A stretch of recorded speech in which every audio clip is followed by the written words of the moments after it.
Welcome back to the Boys in Motion podcast. This is a Christmas special, and we've got a wild one in store for you today because Andrew, this past weekend, decided to run 74 kilometers across Toronto in the winter. He was slip sliding his way through river trails and somehow came out on the other side with the fastest known time for a wicked segment. There's no race bibs, no aid stations. It was just him, his GPS watch, and as many carbs as he could fit onto his body. We're excited to dive into this one. 1, 2, 3, 4.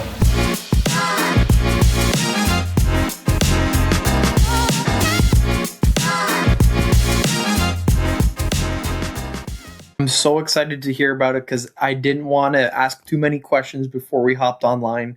This isn't just a flex episode for you, Andrew, because I know you had to one-up me from the week earlier.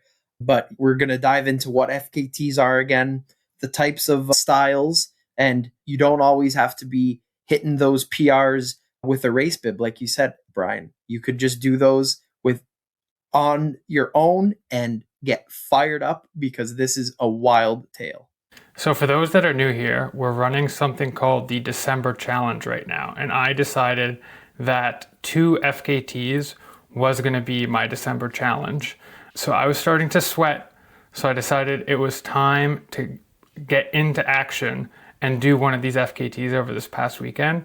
And I didn't expect it to go as smoothly as I did because Tyler, I've also been taking the hard taper strategy.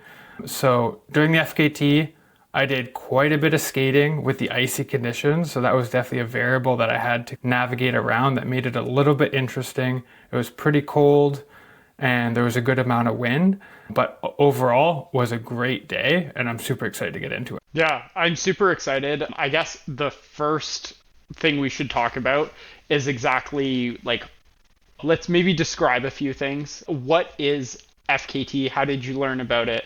Yeah, explain the idea of it.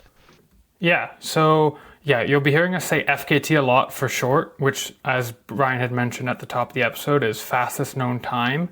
And it is it is a website called fastestknowntime.com, but it is a speed record, although sometimes you won't be going necessarily too quick in the moment for running segments. So unlike most endurance sport competitions where like marathons, where it's very organized, you have an organizing body with bibs, official timing, FKTs are all self-organized, done like myself this weekend alone or in small groups. And FKTs are generally super popular in the more trail community of significant trails, such as doing the entire length of the Bruce Trail, just certain sections of the Bruce Trail. So that is where you'll see them quite a bit. But in this case, there are some urban FKTs, which is what we're going to be jumping into today. So they do come in all shapes and variety, but the important part is that they're self-organized. And then you just go on, after completing one, you just go on to fastestknowntime.com and you need to have some sort of proof that you submit that you actually did the thing that you said. You didn't hop on a e-bike midway through to get you across that imaginary finish line after the legs fell off. So yeah, that's the rundown. That's wild. So obviously Toronto is your home, so I'm sure this has been on your radar for a little bit, but can you explain the route that you ended up taking?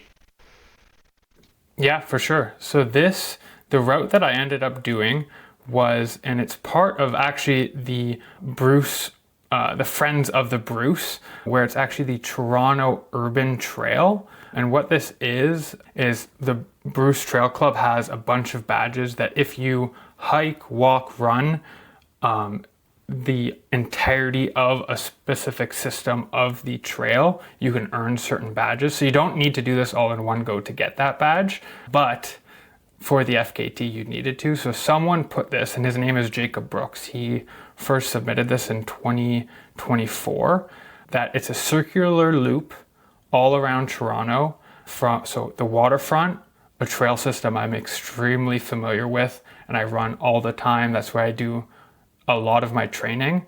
the Humber River Trail, which I'm also pretty familiar with. I hadn't went quite as north as it took me, but then that will bring you to the Finch Corridor, where I got to race the new Finch LRT to see if I could beat it. So that was pretty fun. And then on the east side of Toronto, you then go down the Don Valley Trail, the winding Don Valley back to Waterfront.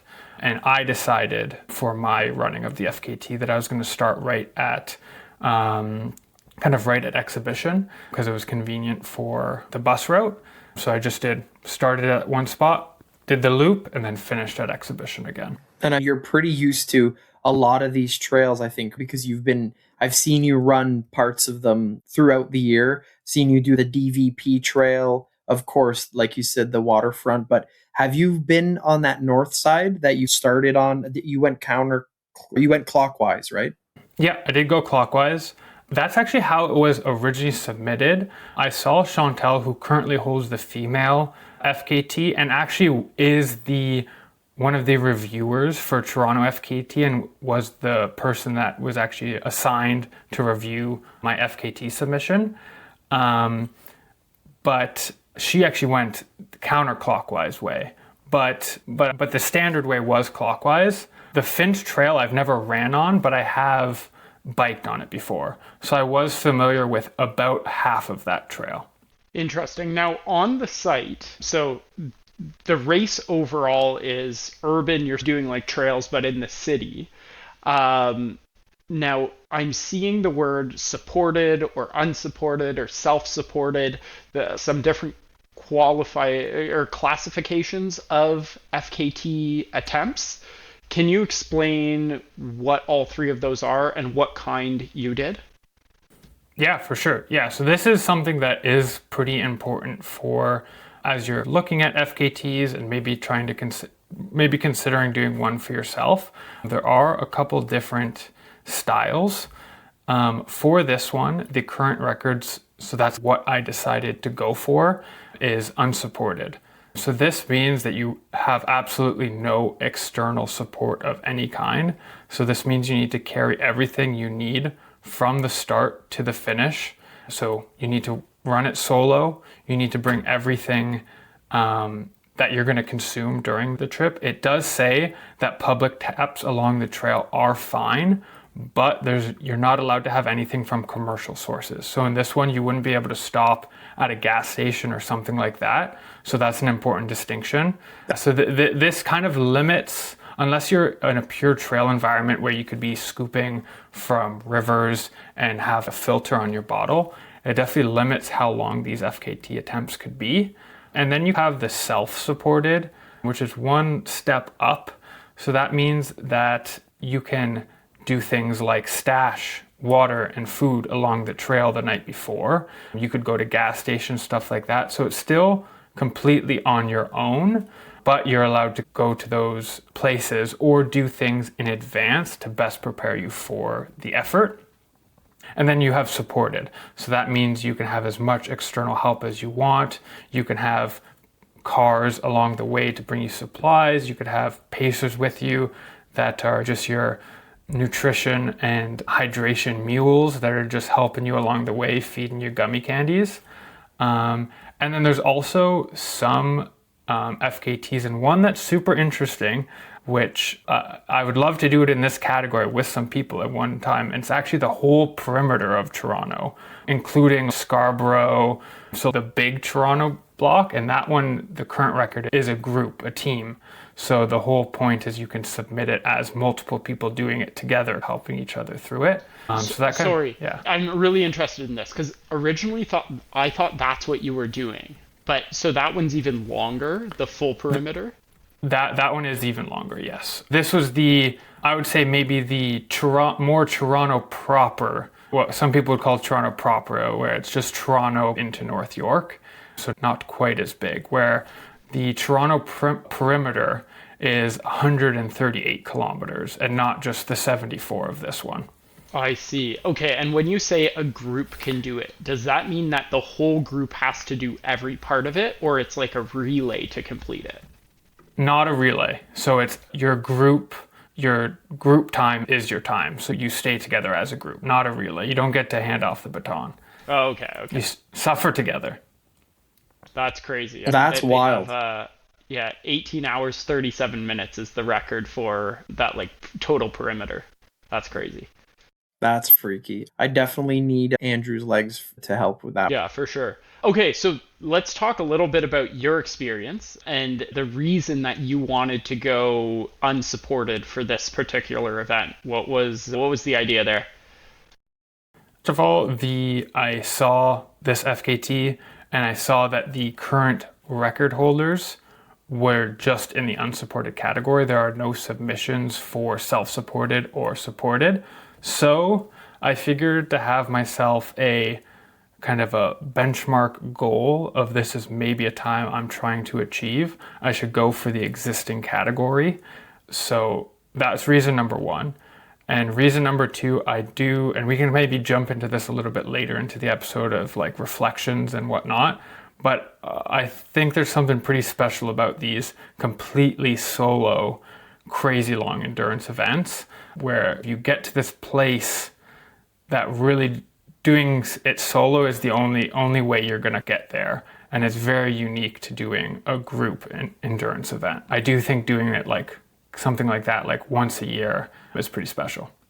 Yeah, I think what's crazy too is just definitely the fact that it's unsupported alone is just wild. And then also the whole dynamic of bringing your own stuff and not stopping for aid anywhere else, your own water, electrolytes, carbs, even.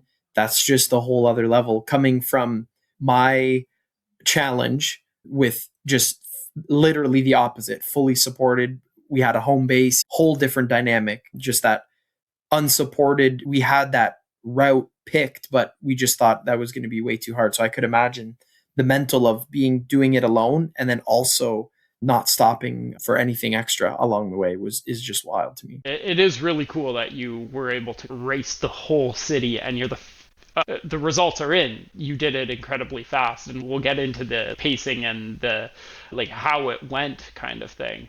Now, running through the city means that you need to deal with a bunch of variables. So, what were some of those things that you did to minimize risk, the different things that could play at your... Yeah, I think the biggest thing with doing something like an urban FKT is stopping at lights and other people on the trail, bikers, things like that are slow you down a little bit, although wasn't moving super quick, so I don't really think that was as much of a concern, but lights is the big concern. So I definitely knew that I needed to do two things. I needed to do this on a Sunday because the city is much quieter on a Sunday.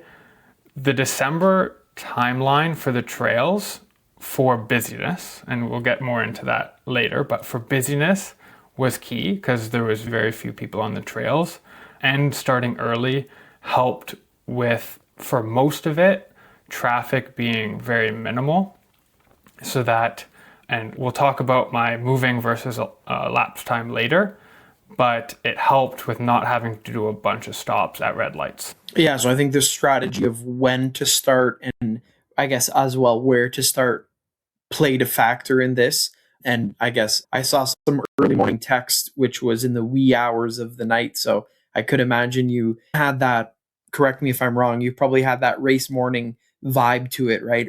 Really early morning, have your breakfast, have the stuff that you usually would have, I would imagine, before a marathon event. And I guess bring yourself through that mental stage, the mental state right before you go into a race. And this is just more of a journey, you could call it. Yeah, exactly. So yeah, I woke up nice and early, had a very quick kind of race morning. I actually had rice. That was different. Rice and soy sauce, an espresso shot, and half a bottle of Gatorade. So actually it was a little bit different, but what I've learned from Ultramans is that you do things a little different. So I tried to channel that a little bit that morning. And then my starting location was at Coronation Park, just east of Exhibition. And the reason for that was purely, it was super easy for me to take the nighttime Ossington bus all the way down. And that brought me to Strawn and Fleet. So then it was just a short 2-minute walk from the bus, and then I could start my run. So that was really just for ease of commute that I started there. That's a breakfast of champions, and just like funny that on a big day like that, you're having just, I would say, an incredible breakfast for an endurance king like yourself. Okay, let's talk about the actual time, the actual pace. There's like more questions that I have about how you did it and some of your experience throughout it, but I want to hear about the pacing and the total time. Can you run us through the actual kind of Strava metrics or the metrics that you had? Yeah, sure. So yeah, I'm not sure if we mentioned, but the total of the day was 74 kilometers right on the dot. So that was the high level, the distance. So not quite as far as my ultra from last year. So we tamed it down just a little bit, and that was just because I was following the guidelines of FKT, of course. But the end pace was a 9:05 minute per mile, and that is for the metric people in the room. Let me do a quick calculation here. That's about a 5:35 minute per kilometer average pace. That's what I ended up doing, which I was pretty pleased with, especially with fitness that left a bit to be desired, with a little bit of a post-marathon slumber, a very nice post-marathon slumber. And let me tell you that this is definitely bringing me out of it, because I definitely have some fire after this.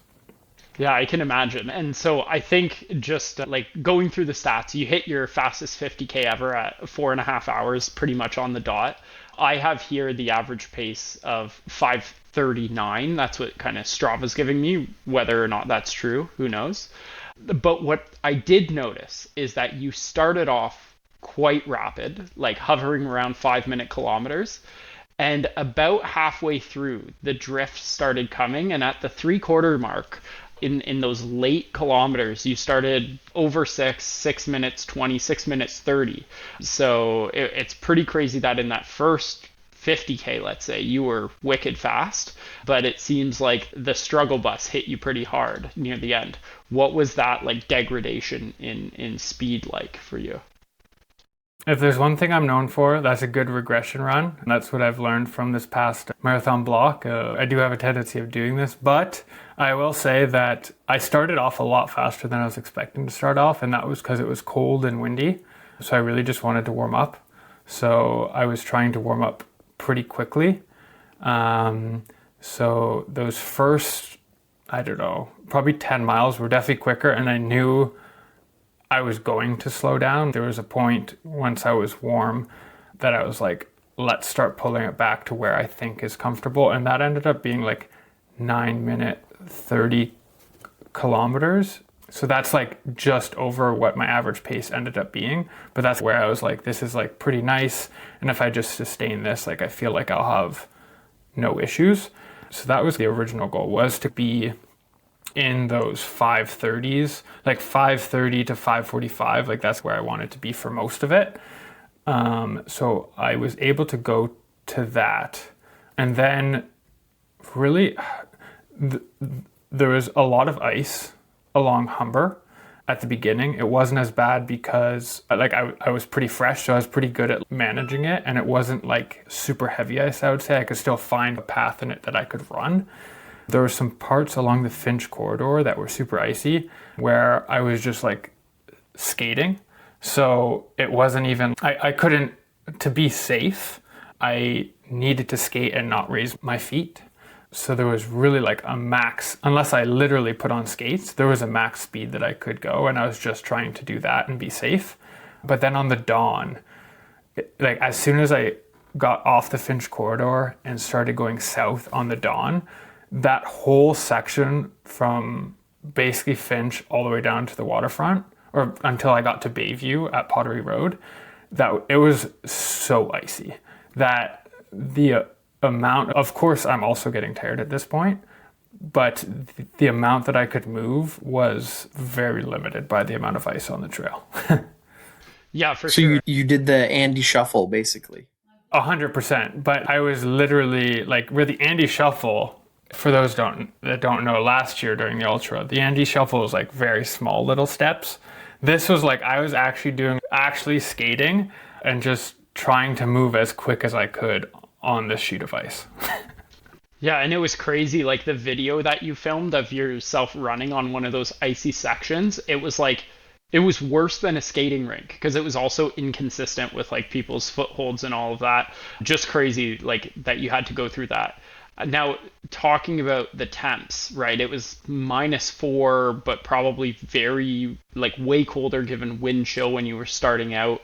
You mentioned that you started running fast at the start just to warm up. Did that play a role through your whole day? As far as affecting me in a negative way? Negative and or positive?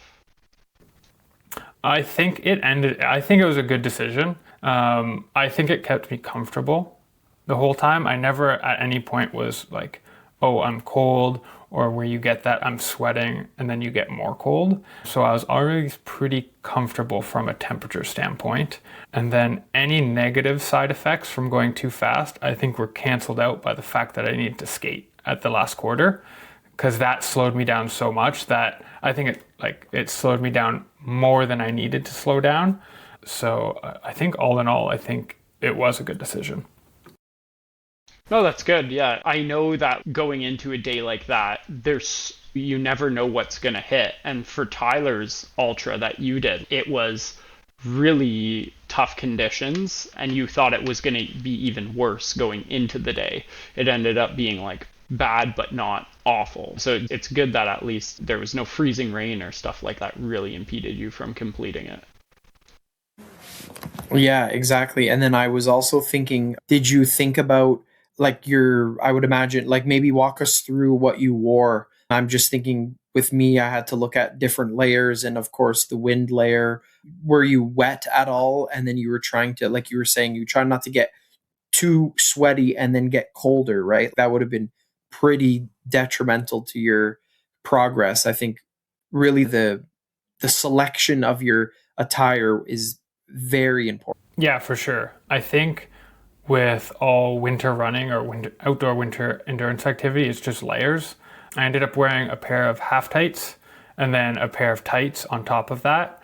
Just a pair of standard, actually I wore my marathon racing socks because we were speed racers out there. I wore my Brooks Bim, my Brooks Bim purple long sleeve, a thin Uniqlo zip-up vest, and then my Chicago Marathon zip-up, a pair of skinny gloves, just small skinny black gloves, and a toque, and that was it. And then on my feet, I wore my ultra shoe that I pull out for every ultra, the Hoka Carbon X2s. So yeah, that's what I wore, and I made 0 adjustments during the run. I had an extra pair of gloves, an extra pair of socks, but I didn't end up having to reach for them. Nice. Wow. Seems like you packed light on the gear realm of things, which is great because you got to keep that speed up, and especially the marathon socks keeps you aero, and the marathon zip up keeps you stylish. It's a good get up that you had going into the race. Not even race, FKT, race against yourself. Outside of that, what were some lessons learned? Because I know that you have eyes on potentially another FKT in the next, I guess it's days or so. So what are you taking from this race or this run and applying to the next one? The timing of that I did this one ended up working super well for the lights, and the next FKT I'm looking at is going to be much more important for the timing of the lights because it is on much more of a major road and not a trail with occasional intersections. So that is going to be very important of timing. And then also trying to find a day that is, I ended up doing it on I would say a decently optimal day. I think if it was 2 days before, it would have been even better because it was a bit more mild. But a day that's similar to the day I had. Hopefully, I'll check the conditions of the road a little bit more. It's a little bit shorter, so it'll be easier for me to see what those conditions are, and it's on a main street. But that will matter a little bit more for that FKT where I need to go a little bit quicker. So make sure that the footing is good. The tough part is like, even with like my shoe choice, it may not have been ideal for a lot of the parts, But I also don't think I would have, even if I had spikes on me, I don't think I would have wanted to have to take them on and off, on and off. So it's tough. Ice is tough. December is just not maybe the ideal time to be doing this. But yeah, I think that's mostly it. Yeah, December just makes it even like that much more impressive and that much more freaky. So you got to do it. A question too about, I know you're going to discuss your elapsed time versus running time. What were those? Of course, you wanted to do minimal stops and have the least amount of breakage as possible. But I guess walk us through some of those, let's call it mandatory stops, or if you had any other pit stops or funny moments that nobody knows about. Great question. Yeah, so I went into this I had a couple public washrooms that were along the trail on my watch. So I used the breadcrumb navigation on my watch, which is another thing I would say was super nice, even though I knew most of the trail, to have that navigation so that when things got a little tough, I could turn off my brain even a bit more was nice. But I didn't end up having to use any of those stops. I didn't stop once for all the hydration I took in. I didn't stop once for hydration or anything, period. What The only time I stopped was for man is an alien? one traffic light, and to take 2 different pictures. If I look at my Strava here, the moving time is 6:57:50, and for those inspectors that are trying to come at me, my elapsed time is 6:58:15. So there's 20 seconds of stoppage time. And that was at Shepherd. At Shepherd, there was one light that I did get stopped at. All the others, I was either running north or south, and I could run on the one side and then cross when it was free. No water stops. There wasn't any stoppage time. And that was definitely something going in that I would have preferred to slow down if I had to do something. Like all of my bottle swapping, I was doing while moving. Anytime I was going in my bag, I was doing while moving. And that was definitely something going in that I was trying to be conscious of. Because if you look at Jacob Brooks, who did the FKT, our moving time is almost identical. But I beat him by 14 minutes just based on stopping time. So I knew when fitness wasn't on my side, I could just not stop. Yeah, when fitness isn't there, efficiency's got to be on 100. And yeah, it's crazy to me that 25 seconds was the whole pause time over a full day of running. Like 25 seconds you can lose at a single light most of the time. That's absolutely wild. And that's with auto pause on my watch. So that's not me pausing it. That's just auto pause that was pausing my activity. So yeah, that's trying to be as efficient as possible and not take any breaks. And of course, for the FKT, it's elapsed time, I would imagine. So no matter what you do, it's total time. It is elapsed time. So yeah, you need to be mindful of that. Craig, and now I'm doing real investigator mode. And I mean, your slowest kilometer, I'm back on the metric boy, but your slowest kilometer was probably faster than my fastest kilometer during my ultra. So of course, different terrain, but just the speeds you're at were crazy. But I want to know, I guess, what happened in kilometer 48 where you were running 6:38 per kilometer and on a downhill. The downhill, yeah, that's because it's completely ice. So I was probably sidestepping it. It was a slide.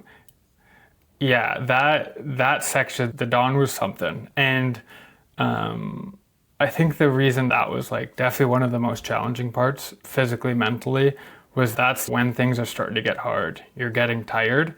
And it was also when I was having to be the most careful. Or there was a new variable basically that was introduced that I needed to be very careful about, or else I was going to slip and fall.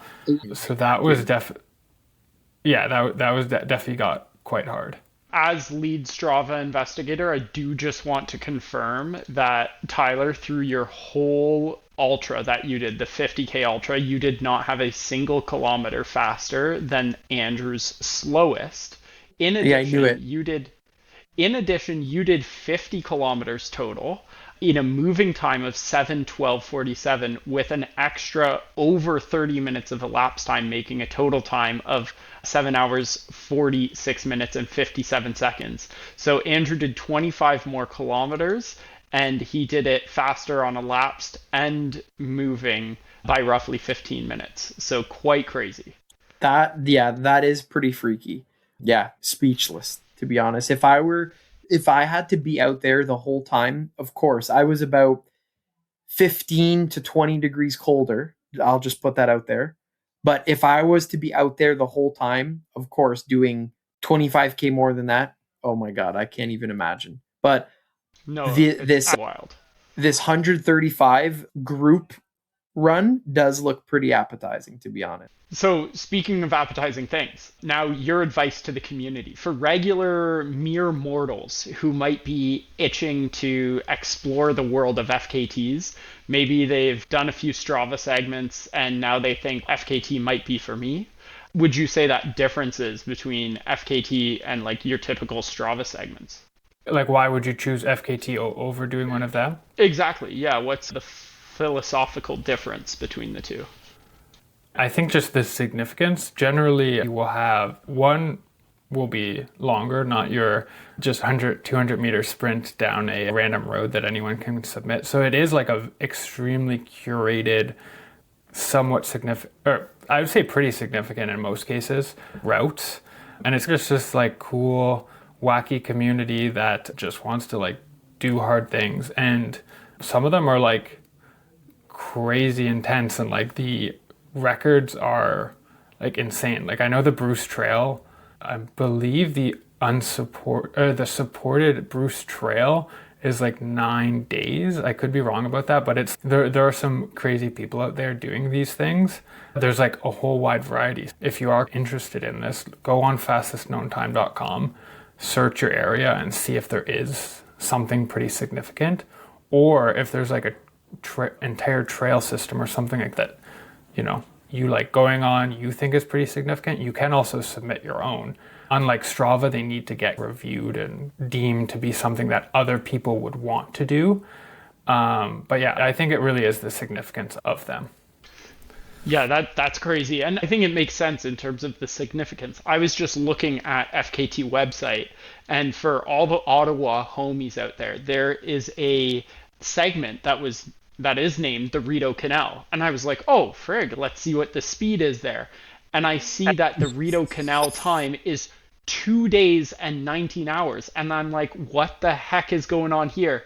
And then you open up what that route is, and it's the 250-kilometer route all the way from Lake Ontario to Ottawa. That is the FKT. Like it's not just the the little real, outside trail. yeah, yeah, it's all the locks. I literally did the same thing. I opened it up from lock 0 to 42. Wild. Yeah, I guess that kind of shows the significance of an FKT versus your Strava segment in your neighborhood is they're few and far between. I'd love to know a little bit more about the curation and like how FKT decides what's on their website, because Strava, if you're a premium member, you can go and create anything. I could put one around my house and people could be playing Duck to Goose just to get the local Legends crowd from me. So do you know how that works? How do they actually approve things? You would need to go to their site, you build a route, and then you submit it. I think every area has a person in charge of the review of the submissions and that kind of stuff. So I know it needs to be, I think one big thing is that it's like significant and that people would want to redo this route. Like it's not just any random street.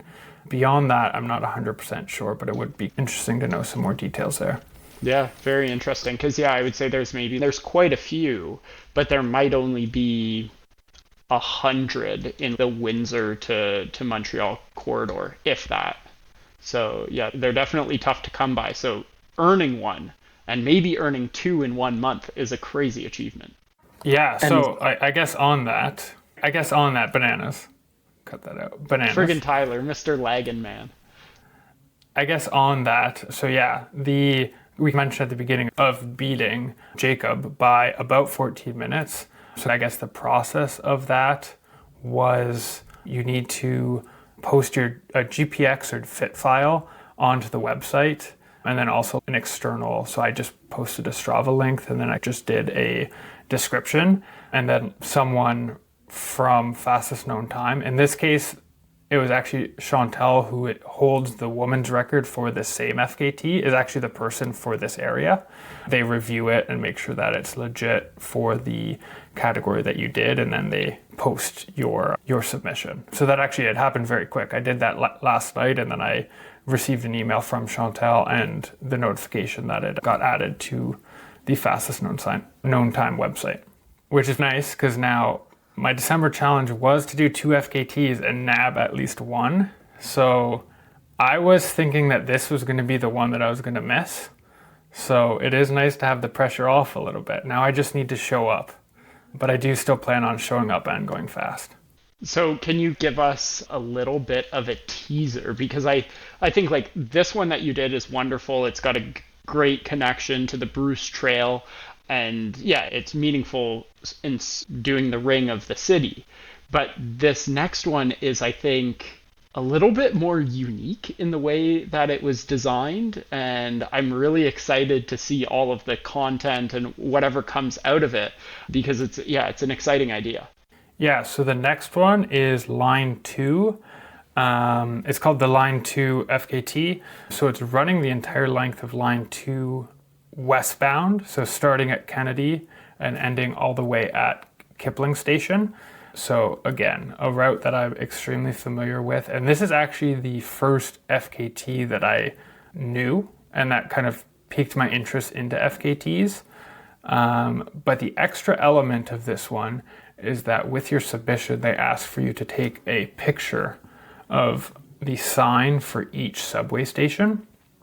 So this is why, like, it's running along Bloor and then a few other streets, but mainly along Bloor. So this one is going to have to be extremely well calculated as far as street lights, and then also stoppage time, trying to take pictures that are recognizable, but also not running up that elapsed time so much. So I think there's going to be some different challenges for this one than I faced for the Urban Trail. Yeah, that sounds very interesting. And I think also that's giving me vibes like we did for Brian's Bachelor Barathon. Just ducking and weaving through traffic, doing what you can to just get through there as quick as possible. Let's call it as safe as possible. Do not try this at home. But I think this one too, very important to pick a proper timing. Of course, you need to get those pictures in. So that's another dynamic there. You need to be a media man as well. And yeah, it's going to be freaky. What's the distance on that one? It's about 30 kilometers, so it's also shorter. So for an FKT, I think it is a very short FKT in kind of this realm when you compare it to the Rideau that's over 200K. But yeah, I think timing is going to be very important. Yeah, most definitely. And like you say, this last one, you got lucky enough to get only 25 and with 25 seconds of stop time, one light. Any curveball could come in. I know, you get one or two Ubers rolling the wrong way and you're on your butt pretty quick. So hopefully nothing bad happens and you're able to get through this next one with the same kind of efficiency. But if not, it just requires you to run faster. Now, this next one is obviously a much shorter and racier event, we'll call it. So do you have a pacing strategy that you're thinking about? The current pace for this one is actually, I would say, not that insane. It's actually, I think, pretty reasonable, and I think it's because of the extra kind of photo element. I think that slows people down quite a bit with that elapsed time. So let me just pull it up here. So right now, the current person that has it did it in 2 hours and 45 minutes. Which is, I believe, around 8-minute and 30-second miles. So yeah, and just for the kilometer minutes, I have 5:16 per kilometer. So 5:16, so not that much faster than what I just did on this current one. It's not significantly different, and I think even in a week's time, like the conditions of those roads are going to be, unless we get a crazy snowstorm, they're going to be better than the Dawn Trail that is not maintained in the winter. Like that's why those sections are so bad. So I think the footing for it will be better. And as long as I don't try to go out too hot and get too much time at the beginning, and again, I think just try to be as efficient as possible with the picture taking, doing it super early so that I can zoom through a bunch of streets. I think I don't need to be too aggressive with it on pacing to the point of feeling like I'm racing a marathon. True, and the nice thing about this is I would say the starting like 6 or 7K are all on trail, right? Or like at least majority on trail. So you do get some relief from the intersections, but once you're ripping down the main avenues on Bloor, you're going to be cooked a little bit. Is there do you get to decide your own exact routing, or is there a set route? Obviously you need to go station to station, but like if you noticed a misstep in the way that this person planned their route, would you be able to do a slight variation of route to gain a few seconds? The way that I've read this one is if you say you wanted to take alleys or something in certain sections, you definitely could do that. The hitting each station and having a picture of it and getting from the east point to the west point is what's important. Oh, interesting. Maybe you can do a deep dive, do some Strava investigating and see where a few sections or seconds could be shaved off. That's interesting. Mr. Alley Sure. I'm sure there's a couple good alleys that you could take to save some time, or I think it's just doing it early or at a wonky time that it's just you can take the road, you can take the lane. Is what I'm hoping. Yeah, for sure. Exciting. Do you have any date in mind for that? I don't know if I missed it. I don't have a date yet. It's Christmas, New Year's. We're into that time. Between now and the end of the year, I don't even know how many days I'll be in Toronto. So it might just be whenever I end up getting back. So I think it's going to be probably the 30th or 31st, if I had to guess. Very exciting. Cutting it close on the December challenge. Just to put the ball in my court a little bit and so that the people know and they can expect hopefully some posts on social media. That was my question. Yeah, for the Everest challenge, I'm eyeing up either Boxing Day or the following day. So like Saturday the 27th, one or the other. I'll be in the Pain Cave cycling the height of Everest. So 8,850 or so meters of elevation gain in one single ride. Looking at some of the stats, it looks like it'll be like an 11 to 13 hour ride potentially. But again, I really don't know what to expect and how the legs will hold up because I've never done more than like 1,500 meters in a single ride, if that, maybe like 1,300 meters in one ride. So this is going to be a whole nother level. I can't wait to see it. And I think this one will be a good documentation on the media mans as well, because you're on stationary. So you could be posting some stories for the fans out there. I can't wait to see it happen. And I can't wait to see what you eat too. Yeah, I'm not exactly sure how I'm going to do all the Media Man stuff because I'm going to be using my Whoosh on my phone. And the reason I'm doing that is just in case something like the power goes out or something crashes, I don't want to lose it. So I'm doing it on my phone because it's got battery and we could bring a generator down to the basement and plug it in if we really need to, if something really goes wrong. But yeah, we'll definitely figure out how to post some media and make sure that everybody's up to date on how I'm progressing. It's going to be crazy. That's freaky. I can't wait to see that. The friggin' Everest challenge. Yeah, I'm glad you have a date picked, either one or the other. I think it'll be interesting and see how many miles you get in with that Everest. I think it's on my Whoosh, there is a set route, I think, right? You could just complete the route and that's your mileage and elevation. Yeah, exactly. And you'll see that I take it light this week leading into that because I'm trying to hit 200 kilometers a week in total volume. And the total distance of this 8,800 meters of elevation is like 250K that I'll have to ride in addition to all of that elevation. So yeah, we'll see how it goes. One of the things I'm excited for is it's not just an ascent the whole time. You actually ascend, then descend in a route. And so in those descents, they should be long enough, like they should be 5 minutes, maybe 10 minutes, who knows?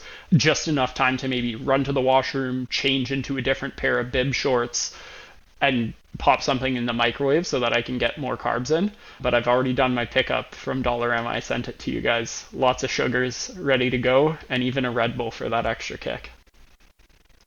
Red Bull gives you wings, and I need it. I was gonna say, hopefully Yeah. those give you enough wings to get up there. And pop something in the microwave, you're getting some extra steps in too, so might as well add on to it. This is a bonus for anybody who listened to the end of this pod. We just stopped recording, and Andrew hit us with the frig. You guys didn't ask what the lows were, and I've got a good story for you. Andrew, kick us off. Let's hear about it. I told you guys about the dreaded dawn and the wicked ice, but let me tell you, that wasn't the craziest thing that happened on the dawn. So it was actually right after I crossed Leslie, and it was super icy in that section. And I would say that was the moment when like I was just getting a little bit loopy. So like the focus on the ice was definitely getting harder. I was getting more tired. I was trying to up the carbs. So I took out Cliff Blocks. I love Cliff Blocks. And I think I actually took no gels during the event, but I think chews are really nice, or I did until this day. So I had started taking the Cliff Blocks, a couple in, and then I take a Cliff Block and all of a sudden my mouth feels weird. And then I realize that this dreaded Cliff Block has popped out my crown in my tooth. So my crown gone. Oh no, it's not gone. It's in my mouth. So I have the crown. So but I'm loopy at this point, right? Like this was probably at kilometer 50, Yeah, 55, so right when lizard Tyler mode. said I was going slow. Yeah. Right when he said I was going slow. Yeah, it's because I was recovering my crown. So I was still running during all this. I only had 25 seconds elapsed time, but crown out of the mouth. So then I say, okay, I need to secure this because this is going to be a big loss, a big financial loss if I lose this. So I reach back into the back of my half tights and I had a zipper pocket. That's where my AirPod case was. And at that moment, I realized my AirPod case is gone. So not only did my crown pop out, but AirPod case gone. And I look at my phone and it's 6K behind me. At this point, I'm like, I can't go back. I'm not gonna get the FKT. So then I secured the crown into the zipper pocket. And this time I made sure that it was zipped up, all while moving. And I was loopy, so I also was like, it's just an AirPod case, I don't care. There was more important things. So yeah, that is the story that didn't come to light during the episode. Holy, what a story. That is wild. That's a loop man himself right there. Holy, the crown and everything. That's crazy. Okay, so I've got to ask, like, what was the outcome of losing that? And the AirPods, were you able to recover them? What happened? So crown, I still have. I'll just have to go to the dentist. It's holidays, so I wasn't able to get in, and I came to Niagara. So I'll sort that out probably next week. Luckily, there's no sensitivity or anything, which is nice, so it's actually not bad. And AirPods, Mischievous was going to be coming to pick me up, or not pick me up, she was going to meet me at the finish. I called her and I said to bring the car because we need to go recover an AirPod case after the run. So I did that in the moment. I called her and said, can you bring the car? I see it on location. We'll go see if it's there. So we went back, and you should have saw me, like, because basically got right in the car, and I was like, and I drove, but like my legs just stiffened up because I didn't do my normal walking around. No cool down. And then getting out of the car, I'm looking like the Tin Man. And I had to go, the entrance into this park was like a steep decline, like in icy trails. So I just stayed at the top, and Mischievous went down with my phone, and the AirPod case was recovered. So That's great. no harm. Yeah. No harm, no foul, but oh boy, That's a big play. But Cliff Blocks are not on the menu anymore. Oh, No, yeah, fair enough. actually, That does check out because I had the cis blocks with me during my ultra, and I was like, oh, I'll have the gel first because the gel's gonna freeze. I didn't even think about the block, so I have the gel first. About 2.5, 3 hours into the run, I split open the cis blocks, and you know how they come in like two little strips. So I go to take one strip off of the second, and I'm like, wait a sec, these are stuck together. Then I'm like, oh, I'll just bite two in one. So I go to bite them, and they're rock solid. I'm like, I guess this is a lollipop now. So I just was sucking on them for half an hour. It was real nice. But yeah, frozen carbs is an issue. That is a crazy story. I'm glad we stuck around to hear that one. I don't know where I'm going to put this in the episode. This might go right first just as a good hook, or it'll be a special present for people at the end. We will see, but thank you for that, Andrew. Let's kick it to the outro. That's it. It's going to be crazy. Anyways, I think that's it for today. Huge thank you to hanging out with us and letting Andrew relive those 7 hours. So if you enjoyed this episode, make sure you're following Boys in Motion on Instagram and Strava, and do it before Boxing Day so that you can see Brian drop that Everest challenge, and subscribe to the pod. And honestly, if you have a friend that's just been itching to do something dumb, send this to them and say that this is their sign. And on that complete opposite note, do not try this at home if you're not trained. And a quick reminder that we're not pros, we're just a little bit crazy. Always consult a coach or medical professional if you need help. Yeah, perfect. So remember to train hard, stay curious about all those FKTs that might be in your backyard, and don't wait for a race to do something epic. Start that today.